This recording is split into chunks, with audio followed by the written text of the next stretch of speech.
this is Long Falls Dam. The water got deceptively easy to paddle and super smooth. I don't know if it was just where I was at or if it was just the wind changing directions or what, but from here it looks gorgeous out there, so who knows? I don't know what to tell you. So I'm here at this kind of rocky, rooty path. You can see the cart's way up there because I might be able to wheel at that point, or definitely shoulder my dry bag. But there's a sign-in booth thing here, and it's the first one that's what I consider like not missable. Like you couldn't help but notice this is here if you're following the trail. And the folks that have been in front of me by a few days the whole time have not signed into this one, which doesn't necessarily mean anything, but it also could be that I passed them. So, who knows? Maybe. So I generally really dislike any kind of graffiti or marking stuff that isn't yours. But this one did make me chuckle. So it's like a survey site, right? And like there's this little trap door thing to lift up. And so the only thing in here is somebody added a checkbox of get more surveys that, as you can see, has not been checked.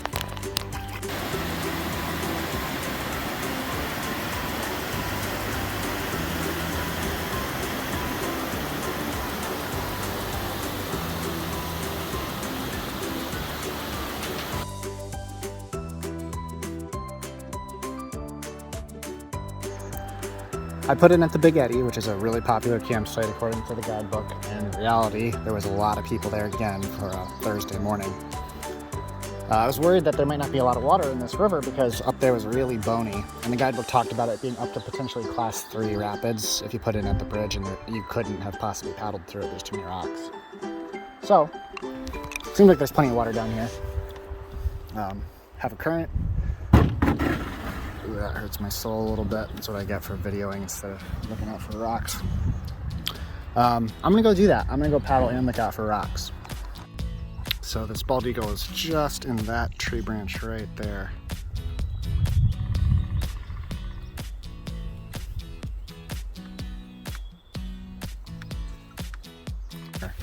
There's this nice dock and portage sign and a danger sign about not going over the crazy waterfall. So I'm on the hut trails right now, and they are a bumpy sort of dirt road. This is probably the steepest thing. It doesn't look like it on my screen, but in real life it's certainly steep, but it's probably the steepest thing I've ever tried to wheel my boat down. So I'm gonna have to stand in front of it the whole way and really use my body to slow it down. See how this goes.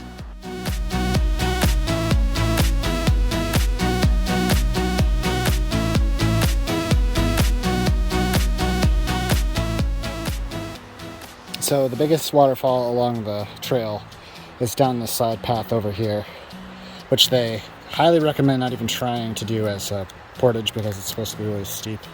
So we won't try that. Instead, we will leave the boat and my stuff right here on this bumpy dirt road. And I'm gonna go scout that out and check it out. That's the bridge just came over, so certainly worth the time to go check this falls out. So that didn't take too long. So there's this big, beautiful gorge looking thing.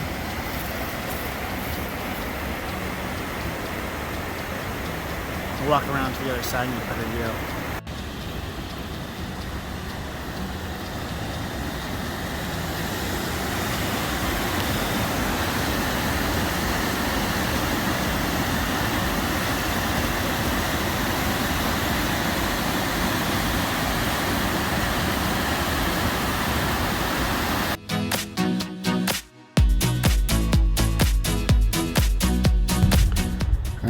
This is it.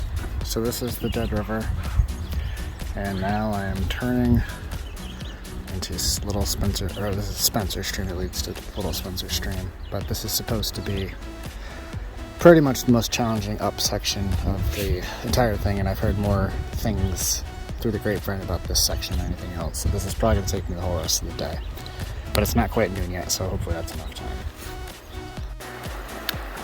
So I've been tracking upstream for about an hour. This is really pretty consistent with what it's been like. I stop for a drink of water and have a snack. But there's a pretty significant current And there's a lot of spots that's really low and rocky, so you kind of have to guide the boat up through that. Right now I'm in full tracking gear, I guess. So I have these Cartulo Nano Spikes, which offer a lot of good grip on the algae rocks, and I'm in my actual fishing waders and my actual wading boots. So I had to get a little more support and comfort out of these than if I was trying to do this with sandals or something.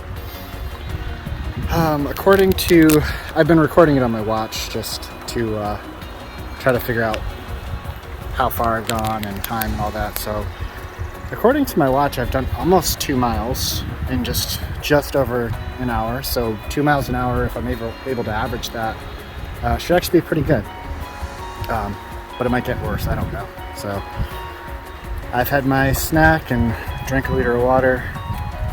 So it's time to keep on heading upstream. About 2 hours and 15 minutes in, and I met the other through paddlers in front of me. So Tess and Jesse were back there, right where the small Spencer stream split off from the main one. So I chatted with them and walked with them for a little bit. My boat was a lot lighter, and I had micro spikes and waders, so I ended up pulling ahead of them. But I know they're planning on going to Spencer Lake tonight, so I'll probably beat them there, and then I'll probably see them and maybe get to chat with them a little bit better. This has been challenging, but not quite as hard as I was picturing. That seems to be the theme of this trip. I've seen a bunch of fish swimming around, which is pretty cool because I might catch some later, especially if I'm not paddling upstream or walking upstream rather. There's been I'd say maybe 10% of this I've been able to paddle, which isn't so bad. But what's happening is that when I get into the canoe, the water that's full in my wading boots seeps out and gets into the canoe. And that's not a big deal because everything's in dry bags. However, it makes the canoe a lot heavier. So if you look down here, that's a lot of water weight, which does two things. One, it makes it harder to pull up a river or stream. And then the other thing is that it makes the boat sit lower in the water, so it's more likely to scrape all the shallow rocks and stuff. And I don't want either of those things. So I got to this point here and had the idea to sit on the bow, which I'm doing. And the stern's way up in the air. And then just take my trusty titanium cup here. Just get some of this water out.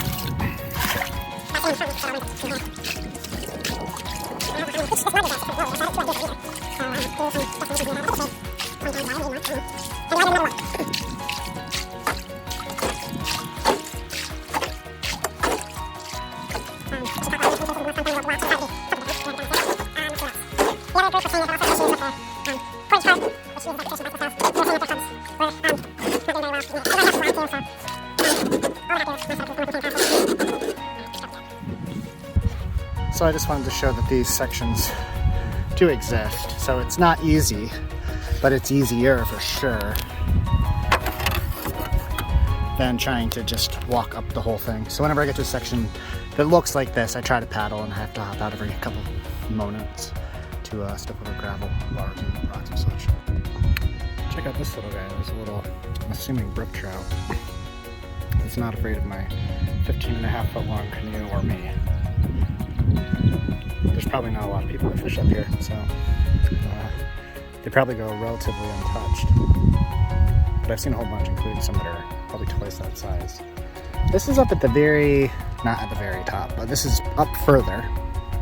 And there's an actual split here. So I did want to stop and make sure that the GPS said I'm going the right way. I'm pretty sure that is Little Spencer Stream, and that other one is something else.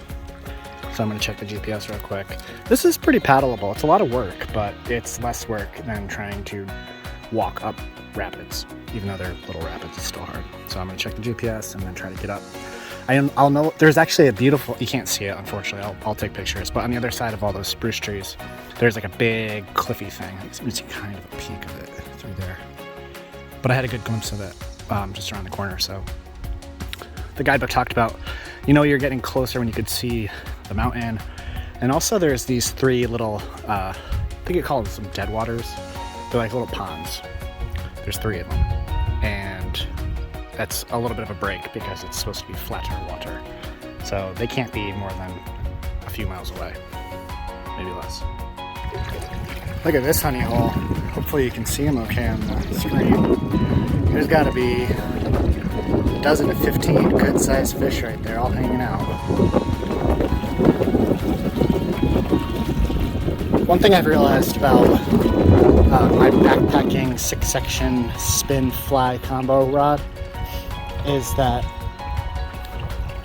it's a bit of a chore to take out. So like right now, even though they're right there, it's just like it would take me 10 minutes to get the whole thing set up, just to try to catch one.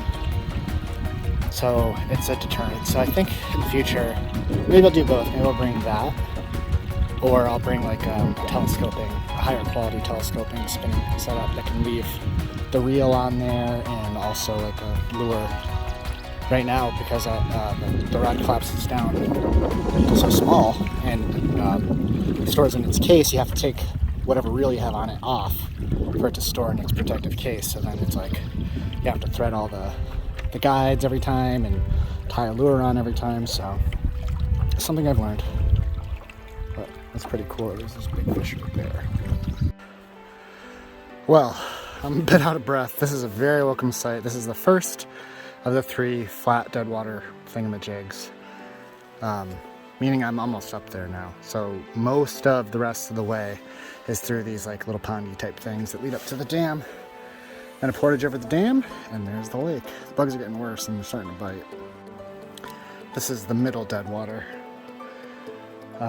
Getting tired. So according to the map, there's a string of rapids in between that and the third, and then a portage over the third into the dam. So if that's true, which there's no reason I think it's not, I basically paddle down to the end of this. There'll be some rapids, track or portage up those, and then get into the third and the biggest, and then start looking for the portage over the dam. So I just passed through the north end of the middle deadwater on my way up to the upper and last before the portage. However, this section on the map is the only spot that lists as rapids. It's been I've been able to walk through this without too much current pushing me back, and there's still quite enough water that as long as I'm careful, I'm not really banging my boat off of too many of these rocks. Whew, well, okay, so I'll show you where I'm at in a second. That was the last little rapids there was real. It was, again, shallow, never above waist, but really challenging. I was breathing heavy. I breathed 2 black flies during that at different times. I made sure to swallow them out of spite. This little Spencer stream is without question the physically hardest thing that I've had to do on this trip. Oh man, that's a tough one. I mean, the guidebook does warn you, and also it suggests starting right at the base of it and giving yourself all day. I'm at the top deadwater now, and it took me just under 4 hours to do the 6.82 miles according to my GPS up to here. So I probably bowled through it. I didn't take very many breaks. I probably should have. I'm sure I'm dehydrated. I've been sweating like crazy. Well, I've been looking forward to seeing this lake, especially all afternoon, but even before that, because I had heard that some people find it as the most beautiful spot along the trail. So that's always an exciting thing to see. So far, it's very pretty. Had a really hard time finding the portage. I think it's not marked because they ask it not to be. There are a couple marks here and there, but I lost the way. I had to double back and all that. And the bugs are getting worse and worse and worse. I'm gonna go explore this lake and see if I can find that camp spot. This is the south bay of Spencer Lake. Those 2 big rocks way in the back, the portage trail comes in just from the current view of the left, of that left one there. Have had a nice tailwind through here. It's really pretty. Leaf out is in basically full effect here. Everything's super green. It's awesome. Sweet. By waves. Another big mountain over there. Gorgeous lodge or house or something right there, whatever that is. It's really pretty.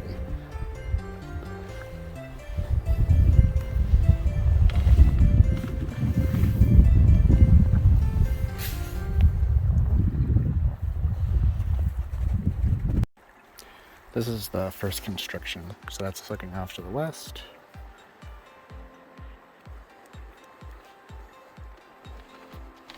It's like an island up there. So this is mid-lake looking to the east.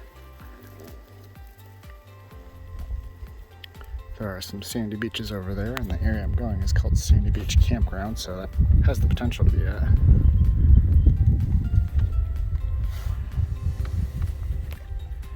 I just came through that little thing. It was a little too shallow, and I added one more scratch to my poor canoe that I don't even know how many scratches it has from today. This is the Sandy Beach Campground spot. I can see a sign through there, and on the other side of that little birch, there's a picnic table. The gentleman told me that the first one that I came to would be 3, which is the one I asked for, and this is likely it. So I'm going to check it out. However, I wanted to show you the northern end of the pond, lake. Beautiful broken cliffs over there. And you have this big mountain over here on the western side too. And then coming back the way that I came over there, there's like a big bay that goes up behind the peninsula. That looks pretty neat.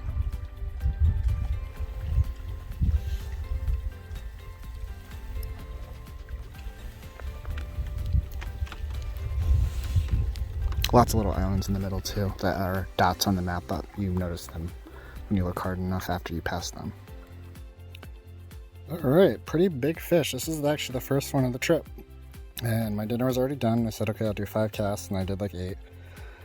And nabbed this guy. So, not a bad first catch.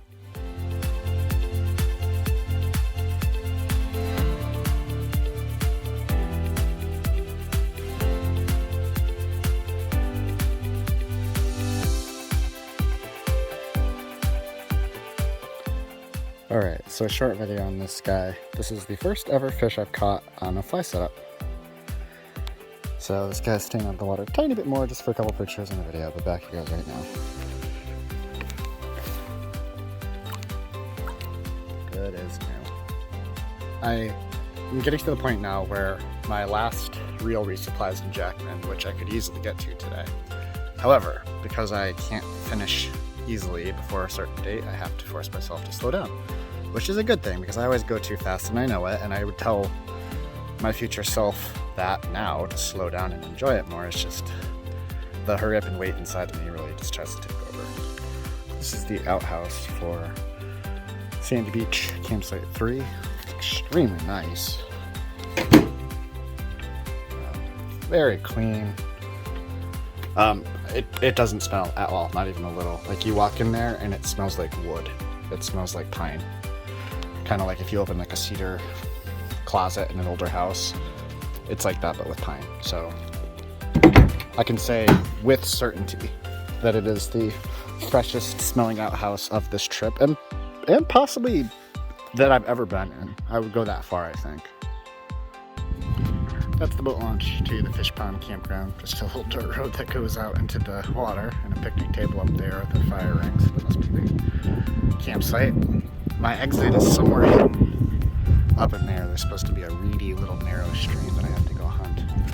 But this is pretty too. More hills and mountains and trees and nature things of course. Very quiet, very peaceful. Alright, so this stream has been very pretty.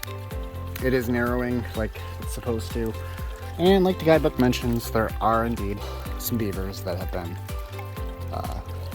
making themselves a nice little home here. So here we are, Beaver Dam Crossing 1. Okay, there's Beaver Dam number 2. And it's officially narrow enough that I've switched to the single blade paddle. I've been using my double home work. Okay, number 3. Already more than I was expecting. Ew. I do my own stunts. Oh dear. So this is a annoying one. It's high enough over there that you can't really go under it easily. And it's doubled up there. And then it's really thick on that side, and there's pretty much an impassable-ish hill on that side. Looks like right there is probably my best bet. So this is gonna be the first time the trip that I try it, and I'll let you know how it goes. But I bought what is advertised as the world's lightest backpacking saw, which is actually just a reciprocating saw blade with a carbon tube that you put all together by just twisting up some cord and whatnot. And it's supposed to cut very well and easily. And I'm gonna try it out on some of those limbs and see if I can open this up for other through paddlers this year. Do my good deed of the day. Okay, here we go. So it's got a carbide tip blade, a carbon shaft here that has stainless steel fittings on the end. There's a narrow side and a wide side. The wide side is made to fit the end of the blade part that connects to the saw usually. And then it just has a synthetic cord that is knotted, and you pass that down through the tube, and then you put anything through it. I just broke off a little stick, and then you twist it and it holds the blade in place. Boat's floating away. So I have rolled up my shorts as much as I possibly can. I'm gonna tie the boat off, and I'm gonna see if I can cut just enough of these things to make it so people can wind their boats through this. So the saw worked really well. No tears, but a tiny bit of blood and a tiny bit of sweat went into this project. Some wet shorts and some very wet wading boots, but hopefully this makes the lives of some other through paddlers a little bit better. So there we go. Okay, so one quick after look. Most reasonable sized canoe should be able to get through that okay. So hopefully that helps other people. Certainly helped me. It only took about 15 minutes, not too bad. And I get to try out my saw for the first time. So thumbs up for everything. And here we are. So this is the takeout on the road that starts the 5+ mile logging road portage. The tree that I just hacked at is very close by. There's just a couple S-turns in the stream before it. So I'd say like, I don't know, just 100 yards or so, if that. So yeah, that's right towards the end.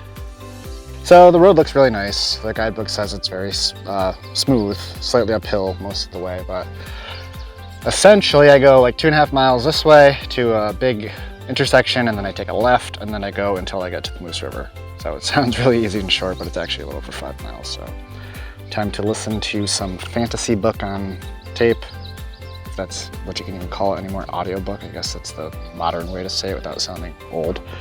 So yeah, audiobook time and time to walk.